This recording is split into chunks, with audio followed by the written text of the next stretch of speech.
All right. I finally have Karen on my podcast. I've been bugging her, like, come on my show. So, Karen, thanks for coming on the show because everyone, men and women, need to listen to this about hormones. And we've talked a lot about the different phases of life. And I talk about every show how to take ownership of our health today so we can thrive as we age and not struggle. And also taking ownership of all the stuff we can do now. So it's not this normal part of aging. We're going to get fat, we're going to get slow, we're going to get tired and just not have the vital life we should have. So, Karen Martel, you're the hormone expert and going to help us get some clarity today on aging. Yes, and tell everyone how we met. Like we got to meet in person at Hack Your Mhm. Health, which was super exciting. Yes. You Hack saw me Health speak. Conference. Yeah, you did an amazing seminar and just fell in love with all the information, your website, your products, and been just tracking you down. But also, I learned that she lives in the Okanagan, where I love and have a special place in my heart because I did many Ironman Canadas, and Penticton is where it was held and was held again. And now they're stopping that race again. But love the Okanagan and grew up in Vancouver, Canada. And we would always do summer vacations to Kelowna and Penticton and all that over there. So, So we fellow were Canadian. close. We were Yes. close. We are fellow Canadians, which I had no idea. And I don't know if you know this, but I just did an entire podcast dedicated to a question that you asked me. Oh, you did? On Yes, I forgot to tell you to listen to it. Oh, funny. I will It have just to. came out a couple weeks ago. So I'll show you which one it is. Yeah, love that. All right, guys. So I want to talk about hormones and all hormone replacement, but really talk about, as I just mentioned, chronic stress impacts everything. And I had adrenal exhaustion 10 years ago. And a lot of what I'm learning now, it's like, wait, was it part of this perimenopause? Because I was 42 years old, running my own business full time, having stressful, burning the candle at both ends, 4 in the morning till 8 at night, and doing Ironmans, just financial stress of a business owner and all of that stuff. So I'm always curious of, when is it perimenopause? We're looking at 10 years before we hit that one day in time, it's menopause, and how much over exercising and chronic stress can impact this transition in our life. So where do you want to Yeah. start? There's so much to talk Well, about. I was listening to a podcast yesterday on my way home, and it was this practitioner who I'm not going to name names. I don't want to throw anyone under the bus, but anyways, it was like a functional medicine practitioner. Her whole business is around hormones and really into hormone testing and adrenal testing. And she's interviewing this other hormone expert, hormone replacement person, and they start talking about the importance of testing the adrenals Mm. as we go through midlife. And I was like, oh, yeah, totally thinking, yep, super important. But then they went on to start talking about what many functional practitioners do. And they start saying, when we head into perimenopause and menopause and our ovaries stop functioning and they stop making estrogen, progesterone, and testosterone, the adrenal system is the backup producers of these hormones. Mhm. And a lot of practitioners will talk about that, the importance of stress management, because we want our adrenal system to continue making these hormones for us so that we don't suffer as much in perimenopause and menopause. And this is also amazing. But here's the problem. Yes, we 100%, and we're going to get into why, but we need to watch our stress more than any other time in our life when we're in midlife. And this is for many different reasons. However, the adrenal system makes very little of those sex hormones. And I have yet to see it make enough to provide the protection that these hormones can protect us from in our later years. And I think that that's really important to say to everybody. And I'm like, I got to start Yeah. spreading this more because women are being told just manage your stress and you're not going to have menopausal symptoms and you're going to get the protection of all these hormones still. And Yeah. that's just not the case. I have done Mm. thousands and thousands of Dutch tests, blood tests. I have seen a bazillion adrenal panels. And I will tell you right now, I have never seen a menopausal woman who's got sufficient amounts of estrogen, progesterone, Yeah. sometimes testosterone. That there is a caveat there with testosterone, because we only make half of our testosterone, a little less than half in the ovaries. So you can actually continue to make sufficient amounts of testosterone. But estradiol and progesterone, the two main hormones that are being produced in our ovaries, we do not get sufficient amounts for that protection from the adrenals. Mm-hmm. So please keep that in mind. But Makes sense. I think every woman can understand that how you handle your stress in your 40s really changes from how you could handle it in your 20s and 30s. Like 20s and 30s, we can beat ourselves up, which you did. I Yeah. did too. I wasn't like you. I wasn't physically, like, through fitness beating myself up. I was beating myself through partying, like, staying up all night, Yeah. drinking. And I was a bartender for many years, Oh, and I would late stay up till nights. 4 o'clock in the morning, get up, do it all over again. I did this for years and years and years, and I could bounce back and had no problems.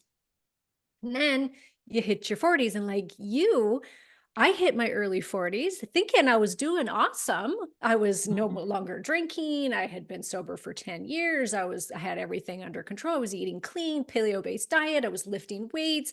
I was like picture perfect on the books.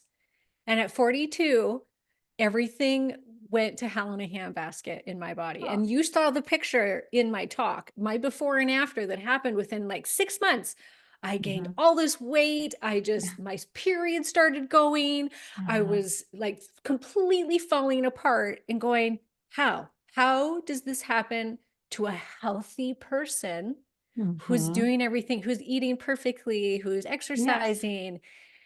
And that's the thing, is when we lose these hormones, some women are just hit much harder than others. And a lot of the time, it's not our fault. And I think women in this space that you're in and that I am in really need to hear that Mhm. you can be super fit and doing your Ironmans and your CrossFit and thinking you're just like superwoman, and you could still gain 20 pounds. You could Yeah. still have hot flashes and night sweats. Your poor little vagina can still dry up. Like, your libido can hit the road.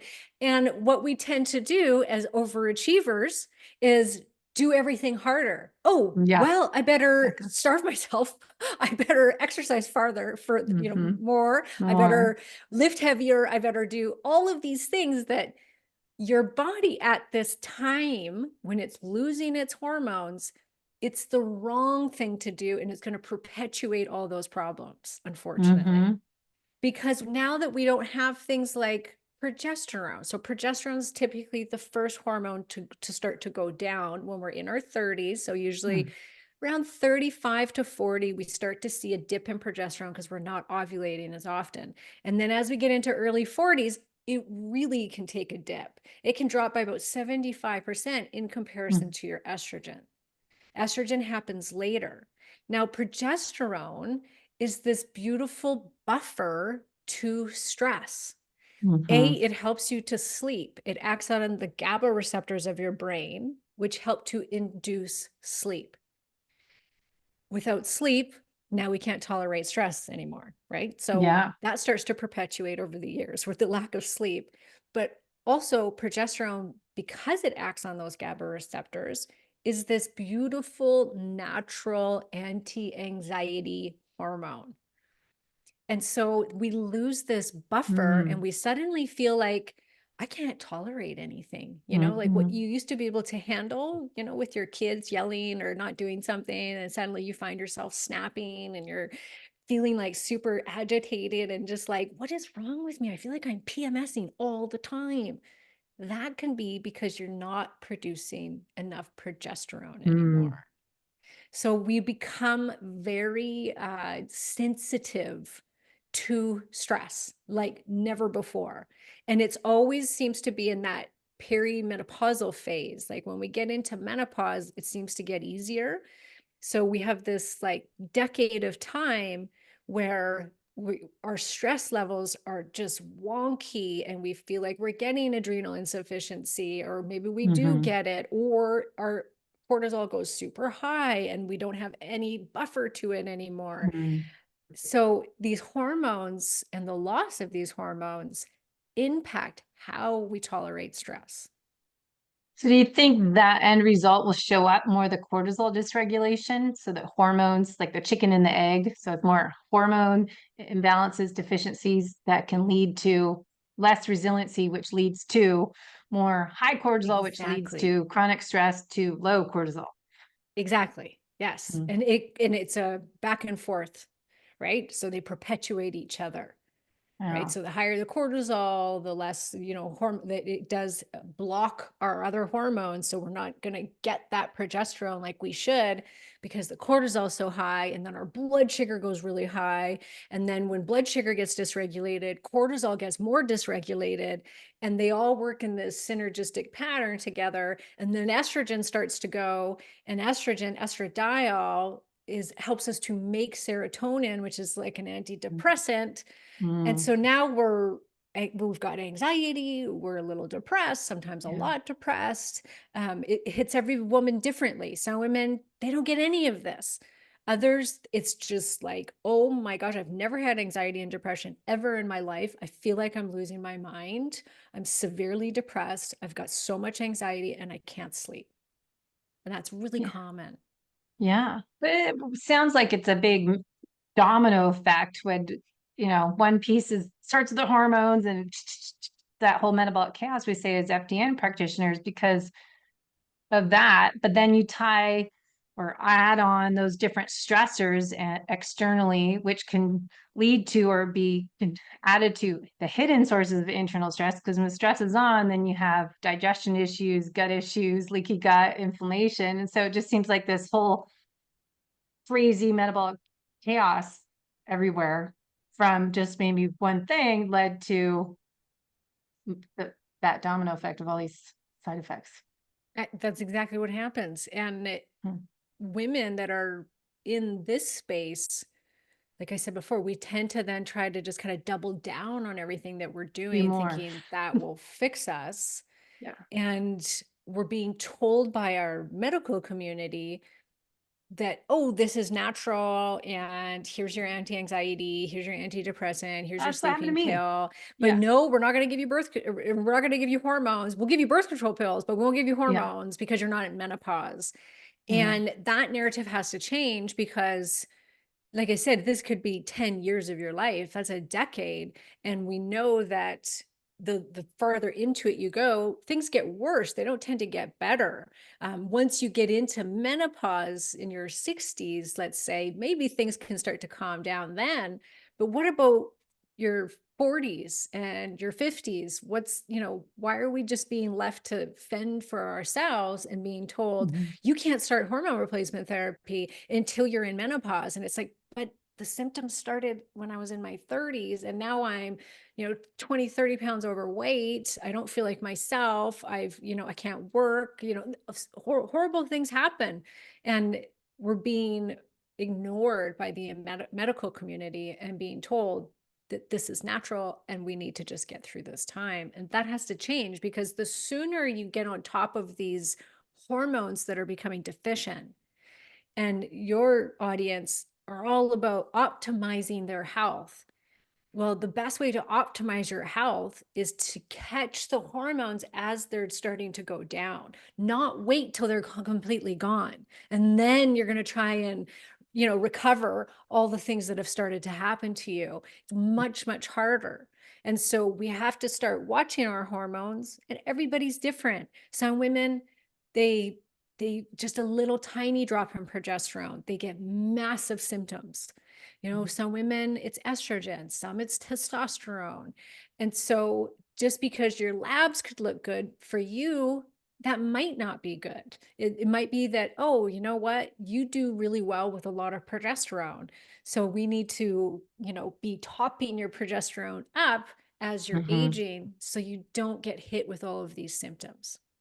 And maybe Yeah. it's had somebody got a hold of you at 42, then maybe you wouldn't have gone through all of that. Maybe it could have helped to buffer everything and help the Hmm. healing process.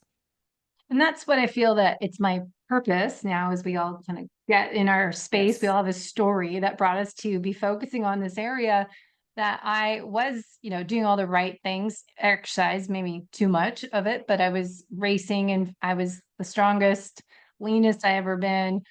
I was fastest placing in my races. And then suddenly couldn't do anything, had a nap on the side of the road, basically on a bike ride because I couldn't pedal, and I gained 30 pounds. So it's almost like, Wow.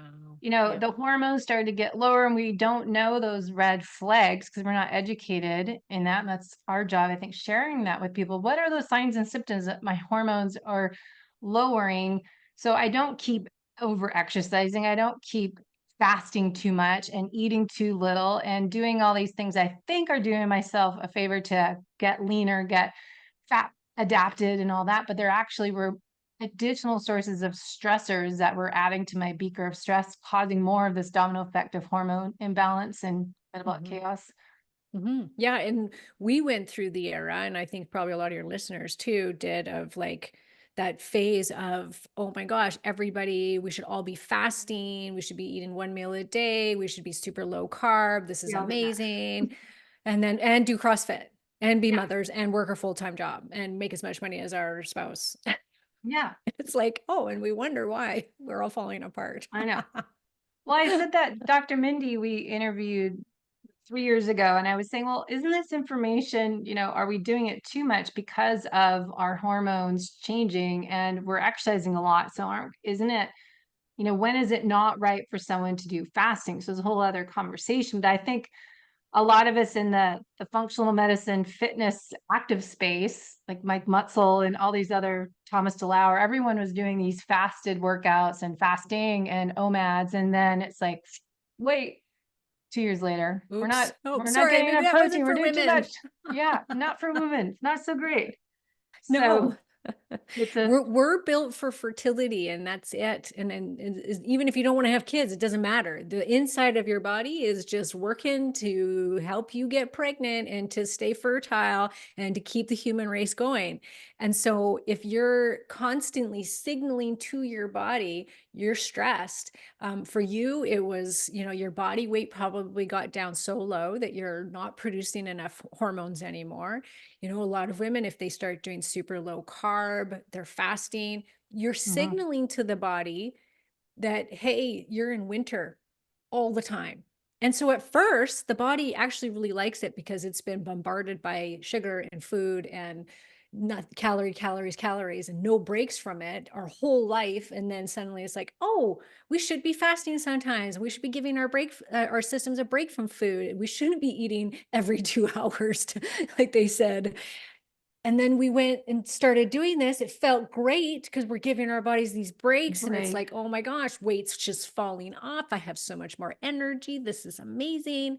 And then we saw it all come back around and be like, oh, now I'm getting fat. Now I'm losing my hair. Now it's like, yeah, because you're telling your body you're in winter. So it's going to start to shut down your fertility, which means lowering your hormones, upping your stress because it's got to survive. Your body wants to survive this Survival mode. time, Hmm. right? And I mean, this isn't news to anybody, but it amazes me how many women it still is not getting through. Yeah, I know. It is still happening. I mean, I think it's just something we have to keep sharing. And that's why I wanted to have you on the show to share that because we still have clients, like I'll still get people coming for coaching and I'm gaining weight. I can't perform in my workouts and slow recovery. And, I like to run all the labs too. And then let's look under the hood, see what's going on, then Yep. give personalized programs and do metabolism testing. So it's interesting how many people are still not eating protein and not eating healthy fats and still eating how we were told in the past, or they're doing the opposite. They're doing these one meal a day fasting still and not realizing it's not helping you. I'm not losing weight. No. So why am I keep doing the same thing over and over again? Yeah, right. Then it's usually, Barely I just eating. gonna do it harder. Yeah. Yeah. Yeah. No, it's too bad. It's too bad that we've been told this, and Mhm. it's slowly coming around for sure. But women, we tend to value our worth on how much we do in a day. And so telling women to lower their stress, not work out so much, start doing other things, start eating, start, giving your body nutrients. It's a hard thing for a lot of women to do. Mhm. Yeah, I know. And I love Dr. Minnie. I'm not putting her down. I think she's great that she's not working on the active population. So we have to always remember that information out there is for people that are metabolically unhealthy and Yes. struggling with weight issues.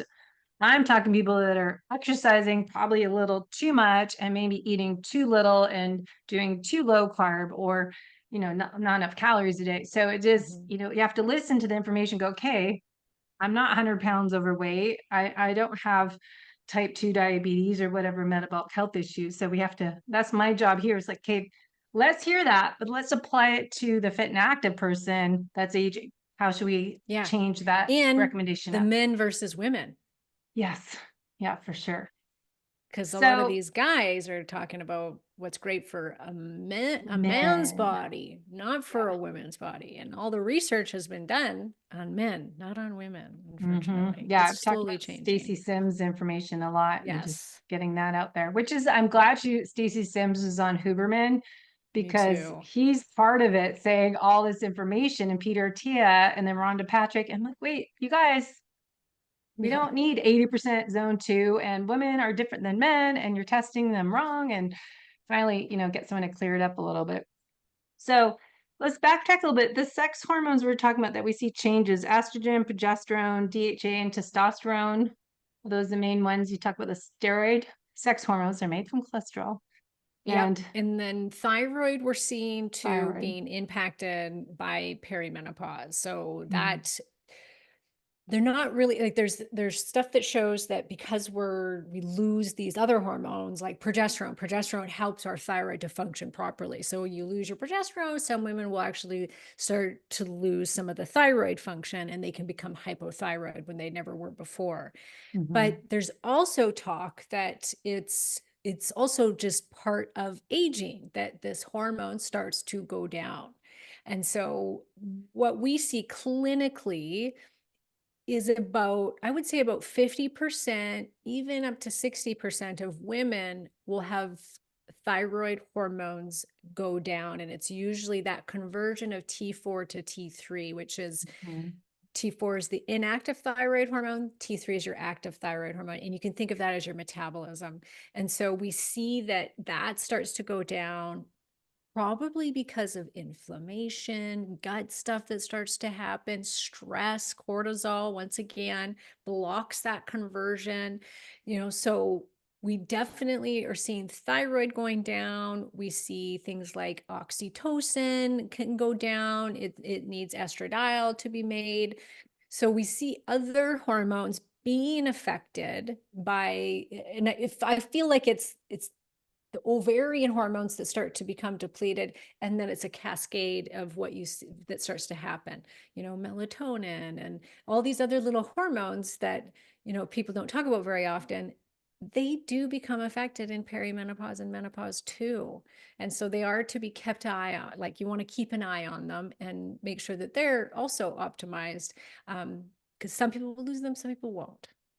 Yeah, and we always talk about that. The orchestra of everything has to stay in balance. So you have the hypothalamus pituitary adrenal axis and the hypothalamus pituitary thyroid axis and the HP ovary axis, that it's all connected. If one is off, they all are going to be impacted. And it's, again, the body works together as a whole. That it's so funny. People that just take thyroid medication, they don't realize. I just was recording this stress seminar yesterday going, all right, if you're on thyroid medication for years and it's not changing, maybe you look at some other areas of, if it's related to Yes. it's chronic stress issues, you're not dealing with lifestyle changes and nutrition and exercise, all that. So it's just that holistic approach, I think, is so essential than just treating lab results, which I talk about a lot because that's what happened to me. Everyone, even I see functional medicine doctors, they would do the labs and then you give you a supplement, but you still have to work on the whole you, not just take a Yeah. supplement, not change. the way you're facing life every day, dealing with life. Yeah, and the same goes with hormone replacement therapy. Like I'm obviously a big advocate of HRT, but we can't forget about all this other stuff. Like, Mhm. yes, the adrenal system isn't going to be enough to produce these great hormones, but you still, that needs to be part of the puzzle. It needs to be monitored. And a lot of women turn to HRT just kind of as this quick fix. Oh my gosh, slap it on. Yeah. Sometimes that works, sometimes it doesn't. Because if you're not exercising or if you're exercising too much, that will impact how those hormones are going to be used in your body. And so we want to make sure that we're eating well. We want to make sure we have stress management. And this is super important for this time in our life. We want to make sure that we have community right now Mhm. because we're so locked in our own little worlds nowadays where it's all social media. It's Yeah. all, you maybe see, this one group of people in your workspace or your one group of friends, but we need community around this time because women feel really alone in Mhm. perimenopause and menopause. And they're just like I was talking to a good friend of mine the other day, and she was like, I honestly feel like sometimes I'm losing my mind. And she's like, I just was like, what's happening? I kept blaming all of these other things. And she's like, and then I saw the Oprah magazine at the grocery store. It was a whole magazine about menopause. And she said, I Mhm. bought it. And she said, I almost cried through the whole thing because it was all of what they talked about related to me. And she's like, why are we not being told this information? And Mhm. why do I feel so alone in this? And Mm. it's like, yeah, because we need this community of women to say, hey, this is normal. It is normal, but there's things that you can do about it. And so, don't be ashamed to come forward and say, oh, I feel like I'm losing my mind. I feel like my sex drive is completely gone. My vagina hurts. It burns when I try and have sex or pee or, Mhm. like I have suicidal ideations. Like it's very common. The most common age range for a woman to take her own life is from 45 to like 62, like right in Yeah. that menopausal time. I think it's 42 to Mhm. 62 maybe or something like that, but Yeah. it's right in that menopausal time frame. And Hmm. so we need to start to reach out and we need to start to talk about what's going on. I'm working my way to the taking hormones, but I must add, I did a little video for my Instagram this morning on just today's Thursday, and I started calling Monday's Manifest Monday, Tuesday's Transformation, blah blah blah. Thursday, everyone always said Throwback Thursday, but I call it Thoughtful Thursday, and taking time to text someone and ideally call them that you're thinking of and reach out, because I do completely agree. I'm feeling this myself this week that you just working at home is lonely. And I've been trying to find a Yep. part-time job just so I can work with the team because it's a Yes. lonely being at home. And I go to master's swimming, and I went Tuesday when I'm trying to, not because it takes me a bit to drive there. And it's like, I just need to be around people and talk. And it brought me up. And I think we need to honor those emotions and, be real, be authentic, and not live your life vicariously through social media and posts. Cause I know a lot of people just do that and they're just scrolling because you can see who's on there. And I think it's really important, as you said, reach out, connect with people in person, not just text, but call them, ideally meet in person. I think it's so healthy and so needed to have that sense of community as we get older, men and women.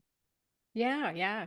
That's why I think like things like Hack Your Health. I told my listeners and my podcast and my groups and stuff. I was like, if you guys can do something like this, even once a year, where you go to one of these functions, it is so uplifting and you feel so revived because you're around all of these like-minded people that are all talking about what you love to talk about and what you're interested Mhm. in, and you meet new people, and it's Mhm. such a great time because you actually get to meet in person. Yes. And that one is a great conference. It's in Orlando next year. But I think so many of the conferences are not designed for the community. They're more for practitioners. So this is a good one to network community wise with your Yes. people. So Anyways, it's funny. I have my phone here with our notes, and Flow just gave me a notice, the Flow app. So if you guys are tracking your hormone cycle, I use a Flow app. It just told me my cycle update. But I think that's leading me to the questions of signs and symptoms of our hormones getting Mhm. lower. We talked a little bit about, and I'll put more in a follow-up podcast I can do on hormones. But you're talking about hormone replacement therapy. It's a big, huge topic, a big hour-long discussion. And when, why, how do we need to start thinking about, my progesterone's lower, I'm getting those signs of anxiety, depression, sleep issues, estrogen, my body composition is changing, I'm feeling more inflamed, I'm having different symptoms of low estrogen. We could talk about that. But then when should I start to think about, as you said, plan ahead? What do Mhm. you suggest kind of process, order of operations? Mhm. Mhm. Yeah, very important. So age-wise, what's typical, and this can be different, of course, like some people will start earlier, some people will start later, but typically, like I said before, we start to lose that progesterone in our late 30s, early 40s, where we start to notice some changes. This could just simply be that you put on 5 pounds out of nowhere. And it's usually progesterone loss will create a slight weight gain, not a huge weight gain in most women. Unlike estradiol, we lose estradiol and we typically see a bigger weight gain.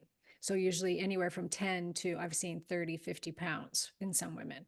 So 5 pounds, periods can start to get heavier. And this is a very common time for women then to go to their doctor or gynecologist and be like, I'm bleeding out. What do I do? And this is when they're offered the birth control, the hysterectomy, or an ablation where they cauterize the inside of the uterus. And the root cause is typically that you're losing that progesterone because progesterone counterbalances the growth of estradiol in the uterus. So when our progesterone starts to go, because we're not ovulating as often, that lining in the uterus can start to get thick. And so when we have a period, it'll cause lot of flow, a lot of blood clots. Some women, really, really severe cramping, fibroids, ovarian cysts can start to develop, longer periods, um, like to the point where I've had women say, like, I'm changing a tampon every 10 minutes. Like that's how heavy it is, where they've had to go home from work because it's ridiculous. And Yeah. I can understand why somebody would be like, yeah, doctor, take it out. Like, do whatever you have to do, just get rid of this. Yeah, it's not But fun. that doesn't fix the mental things that can go with it, unfortunately. Mm. So it's really important to, even if you do make that decision, to also address the root cause, which is typically that you're losing that progesterone. Wait, And hold on. so, So yeah, why people do, I never actually asked why people did hysterectomies. I thought it was just that they're having signs of cancer, fibroids or something, but it no. could just be just I'm bleeding too much and it's this easy way out. Like get your gallbladder taken out, Oh, you're not digesting fat. 100% happens all the time. It's the Oh, second jeez. most highly performed surgery on women, next to cesarean. So Wow. I cesarean, never then looked into that, hysterectomy. the why. Huh. Yeah. And it's typically unnecessary, the Wow. hysterectomies. It- So it's very, very common because of heavy bleeding in perimenopause. So there's kind of the doctor's like, oh, you're done having kids. Like, oh, let's just take it out. Who cares, But your uterus is there for a reason, not just to have and grow a baby. It's also put like keeping things in place. You're in your lower bowels in place, your bladder in place. There's a uterine brain relationship that they're seeing now, that's like, kind of like the gut brain, where there's a uterine brain hmm. connection. And so it is important, and not to say like, oh, don't go get yourself a hysterectomy, please don't, this is not medical advice. You just want to question, why am I bleeding this Yeah. heavy? And if you're at that age, it could be that you're missing your progesterone.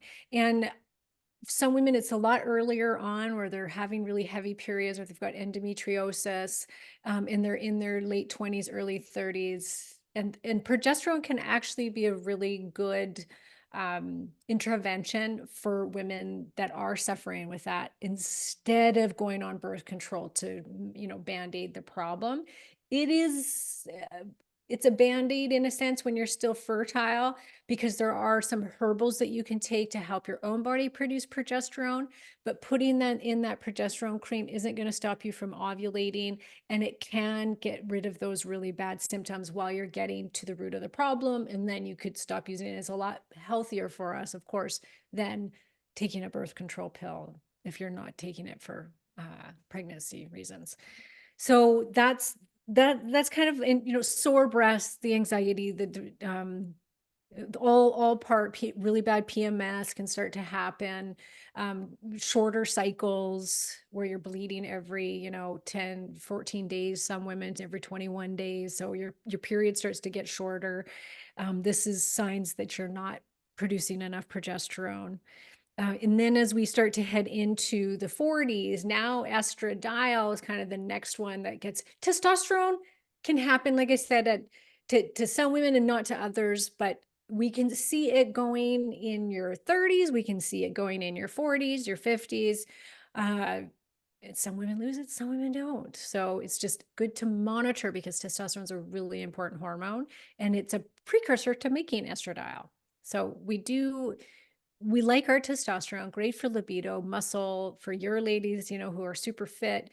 We need the testosterone just like men do too. Men will start to lose their testosterone in their late 30s and early 40s. Is very common for a lot of men to start having a drop in testosterone, and they go through their menopause during this phase where we're going through perimenopause. So guys are not exempt from this, and we're seeing it every decade. It's getting worse for men and for women, but testosterone wise for men, every decade we're seeing that it's like less, like earlier and earlier on they're losing their testosterone, and it's happening more often than it used to. So like your men's fathers and grandfathers had a lot more testosterone typically at their age than, like, so if they're 35, they would have had a lot more than what our common day 35-year-old has.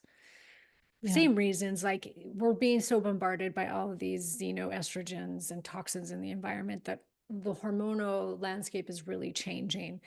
So we're starting to see things happening earlier and earlier for men and women. So estradiol starts to go typically mid 40s. We can start to see it go down. Mine left a little bit earlier, but between 45 and 50, you start to see this kind of roller coaster ride of estradiol. So you'll have months where you may see that estradiol is low, and then another month it'll be really high. So you can go from having symptoms of estrogen deficiency, which would be things like weight, a lot of weight gain in the midsection, hot flashes, night sweats, vaginal dryness, low libido, really hard to put muscle on. Testosterone is not the only thing that helps us put muscle on. Estradiol does as well. So you can have a hard time putting muscle on when you're working out. Energy. For some women, it's actually more important for sex drive than testosterone is, the estradiol. So a lot of women are like, oh, I put on testosterone, I'm using testosterone, my sex drive is still gone. It's like, okay, try estrogen. And they're, there it is. Hair, skin, and nails. So estradiol helps us to make collagen, helps to lubricate things, not just the vagina, but it'll help to lubricate your joints. So a lot of women will start to get joint pain, back pain, knees, shoulders, frozen shoulder, very, very common for perimenopausal women to develop frozen shoulder. We can actually start to get bone loss at this time. All three hormones of those three hormones can all create bone loss. And so that's something that you can't see either. And I always say, the women that don't get the outward symptoms of perimenopause and menopause are sometimes they're worse off because they think I'm doing fine, but what's happening on the inside to your bones? What's happening with your heart? We need estradiol for heart health, for bone health, for brain health. So women can start to get foggy brain. They can't find their words. They're thinking they're developing Alzheimer's or dementia. They can start losing hair. Like we have estrogen receptors in the hair follicles, in the eyes, ears, throat. So the old lady voice, that's losing the estrogen, and we start to get the old lady voice. So estradiol is by far the most important out of all the hormones, and it's the most demonized because people have been told that, oh, well, this is what causes breast cancer. And that's just not the case. It does not cause breast cancer, like period, end of story. Like there's no ifs, ands, or buts. I know, It and can you've done lots. perpetuate it. Yeah. But just side note that people can go look on your information to if they want the full story of that, because Yeah. I want to be considerate of your time, and we have other stuff to talk about. But the history of menopause, replacement Yeah. therapy using estrogen, and why people are afraid of it even to this day, and that's why I think so many people as yourself are speaking out about it. But there's big history to it, so you should go back and Yeah, and I've cause got is hard lots to of beat. information on it, but I'll just say one thing. In the research, it shows that women that replace their estradiol have a lesser chance of developing breast cancer. So it can actually be breast protective. So that's really important for women to hear, because a lot of doctors are like, oh, I can't give you estrogen unless you're completely a hot mess and you're in menopause.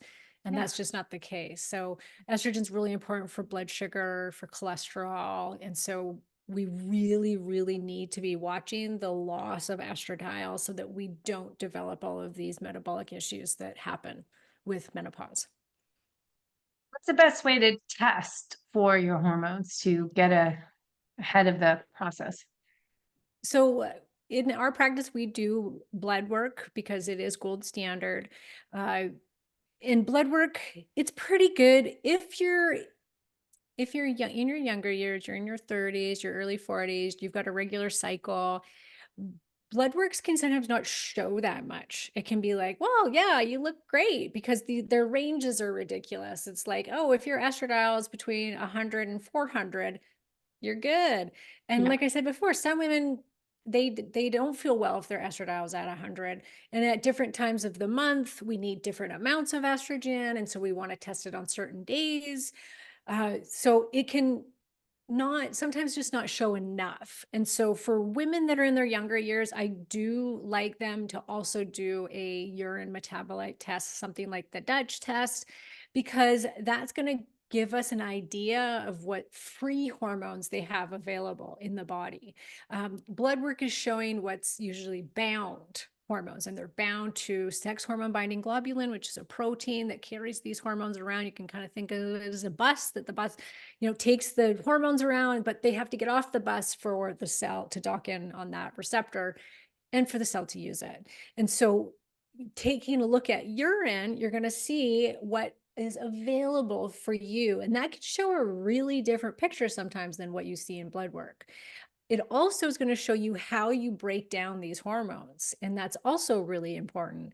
And important for women that start hormone replacement therapy in menopause, so that they can see how is it that your body's breaking these hormones down, because there's some pathways that are more toxic than others. And so we just want to make sure that you've got the right support in the body, that you're eating the right foods for your hormonal profile, that you're taking the right vitamins, you're taking the right minerals and herbals, because there's all different things depending on what your pathways show that you could take to support it. And so instead of just throwing, oh, I'm just going to take diindolylmethane because that's what everybody else is taking for hormones, well, that can be a real detriment to a woman in menopause, because that actually drains your Lowers. estrogen. Yeah. And if you don't have a problem with phase one detoxification and your problems in phase two, taking DIM could actually make things worse. And so you want to be supporting it with other things. And so I do like that. And then that's going to show you a cortisol clock too, which blood work will not show. So in urine metabolite testing, you can also do saliva testing, and that's going to show you all your cortisol, like 4 or 5 points throughout the day of where your cortisol is and where it should be. And then you'll get this really great idea of metabolism, how your cortisol is working, because if you have really low metabolized cortisol, that can catch hypothyroidism. And so that particular test, the Dutch test, really gives you a lot of information. And so if it's something that you can afford to do, even if you save up and you're like, you do it once, great. At least then you can see where you struggle with your pathways. You can see where your adrenals are at. Mhm. The problem is once you get into menopause or you start losing your hormones and you're not cycling, then the Dutch test isn't as accurate because there's sometimes not enough hormones to show up in Mm. how it's all metabolized. And so if you've got no hormones, it's like, okay, don't do the Dutch yet. Wait till you start hormone replacement therapy if that's what you're Mhm. choosing to do. And then 3 to 6 months in, test through a Dutch and let's see how your body's metabolizing these hormones that you're taking. Got it. Yeah, and I know Dutch also does a 30-day test kit that you Yeah, can track for 30 days, but you probably are saying cycle still mapping. wait to see. Yeah, the mapping one. Wait and Yeah. see when after you supplement how your hormones are. Yeah, but blood work, I mean, Mm.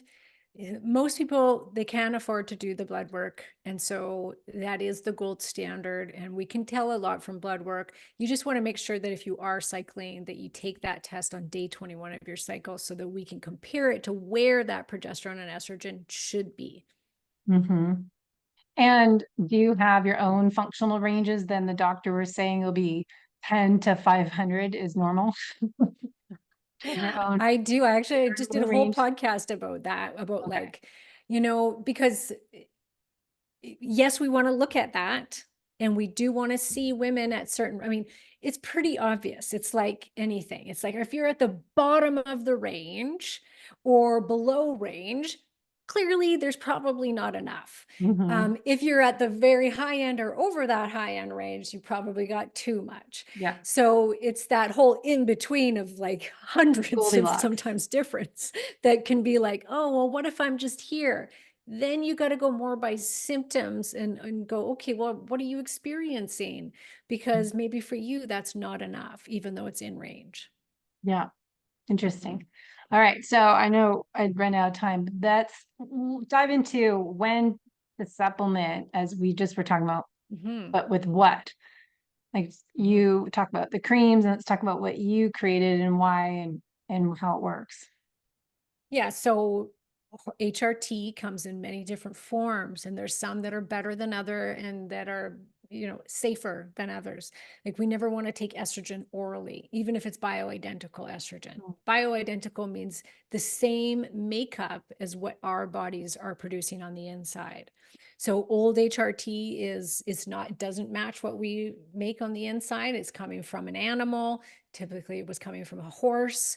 And so that's very different than what human estrogen looks like. So bioidenticals are coming from yam, the plants, yam and soy, the soy plant. So exactly the same as what your body makes, which is awesome. So it just fits into that receptor perfectly. So if I heard the voice in my head, well, if you're carnivore, we're not a plant, so how can we have bioidentical hormones to a yam? So I want to know how that person discovered that. That's what I think. I'm like, how did you figure out that this Yeah, chemical, this naturally occurring chemical in a yam. inside the yam and the soy could be made into a bioidentical hormone? To me, that's just like, what? Yeah, You know, random. Random and I don't know discovery the one day. answer to that, Huh. unfortunately. Um, Basically, originally the first like reports of bioidentical hormones were thousands of years ago in the Chinese emperor and empresses would use human dried urine and they would ingest it of young people to replace their hormones. And so that's the first like documentation of basically HRT. Then in like the 1900s, they started to use pregnant women's urine to replace women's hormones in menopause. They realized that was too expensive. So then they went to the horse. They got the pregnant horse's urine for the hormones and made a synthetic progestin to go with it, which is now what's in a lot of birth control pills. And then somebody discovered, I can't remember the name. I've read all of this, but I'm not going to remember exactly who. But some scientist basically discovered that there was a chemical inside yam and soy that could be then made into bioidentical hormones that looked exactly like our own. How? I do not know, Debbie. Oh my gosh. But it's pretty wild, and I'm grateful that they found it. Uh, but I think it's better than that. Speaking of carnivore, I think it's a better choice because our animals don't have the same makeup as we do when it comes to hormones, right? Mm, Like horses have a lot more estrogens than we do. mm. So it's just not, I'd rather have Yeah. a perfect match. I don't care if it's coming from a plant or not. So, and I don't want to ingest another female's urine. So I'm going to take this. Yeah, sounds a little safer. Right. So when to start it, basically, there comes a time where no amount of lifestyle modification, diet, exercise, herbals, vitamins, minerals, black cohosh, sage, dim, all of these female herbs that you're seeing in menopause supplements, there comes a time where those are going to stop working. Like they're not going to bring back your ovarian function. We will all lose ovarian function. 100% of women, we're going to lose it. They have not got there. I think they're getting there where they are going to be able to preserve ovarian function for a lot longer. But that's kind of weird. Like, I don't want to be 60 and having a baby either. So I Yeah, don't know if I want that. No, thank you. hopefully. Even I think women in their 40s are crazy for having babies. Like, no, I can't imagine. Anyways, there comes a time where you can't outrun, out diet, out supplement your ovarian loss. So at that time, it's like, okay, now the only choice is if you want to preserve those hormone levels, the only option is HRT. So you have to make that decision at some point. Now, I'm kind of in the mindset of I don't, like I'm going to just go straight to the punch. I'm in my 40s. I'm not having children anymore. I just want relief. I want to feel good. I want to look my best. I want to feel my best. And black cohosh is no longer doing that for me. So I'm going to go straight to the hormones and just get those levels back up again. So it's kind of a personal choice. Some women are afraid to use them, or they're like, oh, this isn't natural. I shouldn't be doing this. But then it's like, yeah, but what about all the things then that you're using to try to fix the hormonal loss? That's not natural either, Mm. Like all right? the eye care products. The which? All the eye care products everyone's buying for the eyes that I was reaching out for. I'm like, wait, it's estradiol. If it helps with it causes, was it low estrogen is related to thinning skin. And for the under eye, my area of opportunity, puffy eyes or thin skin and saggy wrinkles and stuff like that are related to partially low estrogen is and how taking all these different creams and spending all this money on other stuff is not working. It's like, Yeah, right. Like women will maybe do I'll take some Botox and estrogen. injections Yeah. and why not just go straight to the punch? So I think that's personal, but I also think that women need to educate themselves on the timing of HRT and know that we see better results as far as symptom relief and just not gaining as much weight, not having so many health repercussions when from losing those hormones if we stay on top of it as soon as possible. So when that progesterone starts to go and you're getting those symptoms, Mhm. it's like, okay, I'm going to start using progesterone. And you can do it in a way of like, I'm having really bad PMS this month, which could be a sign that I didn't ovulate. So I'm going to use progesterone. And then Mhm. the next month, you might be like, I feel good. I don't have PMS. And it's like, okay, well, maybe you ovulated, or you might have like a tracker thing that tells you, oh, I ovulated this month and maybe I'll be okay and I won't have really bad PMS. Mhm. And yet, if you do, then it's like, okay, well, I'm just going to go slap my progesterone on. And usually women will feel better. So you can do it like that if you're in tune with your system and intuitively can go, okay. And there's been years where I've taken less estrogen, and then months that I've taken more. And so I really try to tune into that and just make sure that I'm at a good spot, because I've really learned, oh, I'm getting hot flashes. Oh, I'm getting night sweats. Okay, my estrogen's a little bit lower than it usually is. So then Mhm. I use a little bit more of that week or whatever it is. So I think that we need to be open-minded to it, educate ourselves on it. And we know that women that start to replace their hormones, they do have better health outcomes. So keep that in mind if you are wanting to optimize your health. You have the choice of pills, injections, creams, patches.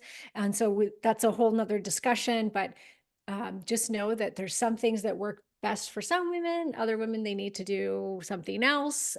We do see certain things working really well. Like some women, they love oral progesterone, but some women are really negatively affected by oral progesterone.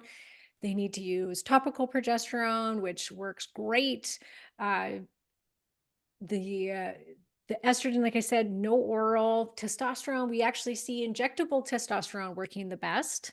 Mm. But some women don't want to inject, so then they use the cream. And so that's when, working with a health practitioner can be very useful, someone that understands hormones.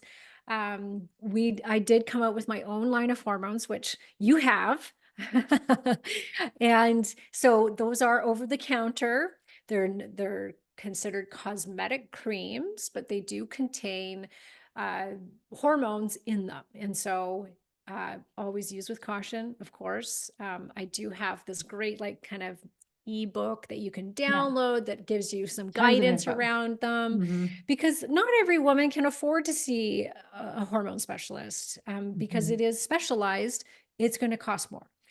So I wanted to come up with a very clean, trusted source of over-the-counter hormones that women could use to help relieve their symptoms of perimenopause and menopause, that they could count on and they could trust, and it's not going to cost them a ton of money. And so it's very affordable. One, we've got a biased face cream that's been shown to just work miracles for women's collagen production and pore reduction. It's Yeah. just been amazing, the reviews that I get for it. I've been using estrogen on my own face since I was in my early 40s, and which is why I wanted to make my own, because I was like, it did wonders. Like my pores got really big, and I'd always had great skin. And then I go through this early menopause, and I was like, what's happening? And I read that as topical estrogen can help with it. And so I was like, okay, I'm going to try it. And I've been using it ever since. And so I came out with my own Yeah. bottle of Mm. Biest cream. So the Biest has got estriol and estradiol in it, help build collagen, it helps reduce wrinkle depth, and it's great. So, and then we've got a progesterone cream, and then I have a low dose estradiol cream that can be used in late perimenopause or early menopause. Mm. Um, and then the progesterone is typically recommended for women that are going through, their late 30s, early 40s, and having those signs of progesterone deficiency. So, Mhm. and I think I gave you a coupon code, right? Yeah, For I'll put it in the 10% show off. notes. Yeah. I did Coach Debbie Potts. Yep. And Coach Debbie Potts, 10% off. So we'll put that in the show notes. And I think it's a great handout you have with it, because I think we need some information on what you mentioned before, symptoms like, oh, I know I need progesterone, because we don't use that nonstop. It's on, you cycle it kind of, You cycle it. right? Yeah. So understanding your body and your own signs and symptoms to personalize when is a good time to start applying that cream, progesterone versus estrogen. I think that's, you mentioned a few different things. Yeah, just education, I think, is key to know how to administer it yourself. Exactly. Yes. And I think probably a lot of doctors don't like me saying this stuff, but I want women to take charge of their health during this time, because our medical community is failing us. And so this is an opportunity for women to go, okay, well, I don't have money to see some specialist for $500 an hour. But I'm suffering, and I want relief, and I want to take care of my body and my health. Now they have access to that, which is great. We also have a great menopause community membership, perimenopause and menopause, that's been going for, like, I think 7 years now. Yeah. It's got hundreds of women in it, and it's talking about community. It's where we can all come together for a very affordable price. We do weekly coaching calls. People can get their labs read. So if you feel like you need help around the hormones, you can get it for next to nothing, Mhm. $2 Right. a day or whatever it is. Like Yeah. it's great. And you get so much support. So there is that option. And then we also do private coaching, and we can prescribe hormones in every state, British Mm. Columbia and Alberta. And we're Mm. working on the rest of Great. Canada. So hopefully by the end of, I'll have all of Canada as well. Probably that's a good win. That's Right? Yeah. a Yeah. tough one. I want to Well, make it amazing. accessible. I think that's important because, as you said, it is expensive. And I was trying to find someone here, and I know I know I'm low because you can go get yourself tested, but to get a doctor to prescribe it, I had to go spend $500 for them to just prescribe me something and get more labs. Like, I already know the answer.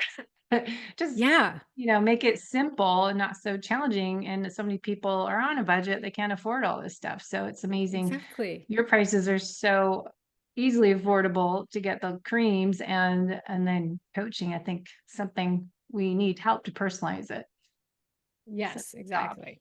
Yeah. Well, thanks, Karen. I'll put all the links in the show notes, and I'm sure people have lots of questions. And where can people follow you to get your podcast and reels? You're on Instagram, I know. So give everyone the rundown. Yep. Karen Martel Hormones on all the social media platforms. The podcast is the Hormone Solutions with Karen Martel. And so we've got, oh my gosh, 360 episodes or something like that Wow. now. It's been going forever. It's a top 50 iTunes podcast. So it's great. And lots of free information on that one. Yeah, definitely And listen to that. KarenMartel.com is the website.